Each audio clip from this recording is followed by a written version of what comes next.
Wa mede ke kasia kame oblo na holo de benya na holo bo beno un ba gble na ne ba se wa mede ke sa na holo ke buna gomene to na gomene jina la gble do mene le dome o le ahome o le avun obi o me o ayi holo ya gorike agbon holo ya benya bwan aya me ya gorike agbon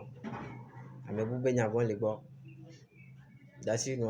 nda klo nko e gba me jibe nko o ma ke o le gble na holo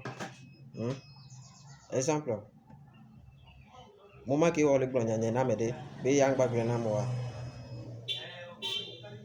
wa ko se be na ame ke wa ko se be na ame ke o le gble nya na wa wa se be mi ku mi da no bi ka so ya mi ya wa se afide on la te vide ku de kan klan ba na nanyi ike kan klan ba na nanyi la nkesi enya ma wa do to me na mo la do to me na donc ano we na de gba o no fo ade de na ku ga de na mi de ndi karita no fo pare emu ke na be o nu ke na e o chan o klena emu ke na na e o chan kwa na ka be de emu ke na na e o po meto o ku family mi fo na de le ku nti o se ga me le ku nti sino agbon no vi o be nya le no vi o bo agbon fofo be nya le fofo gba de no ori ko mi ja kan yo de pa no ke bo wole di do ba ngbe de me o mi nya na o se ya ame ko na na me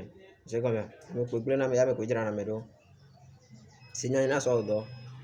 o se ga me ma ve o gbe do o sa ni be ame ga fu pe na na ko se ya me bi ta na ko se ya me o zene so na do o po na de ji se ga me ele be vere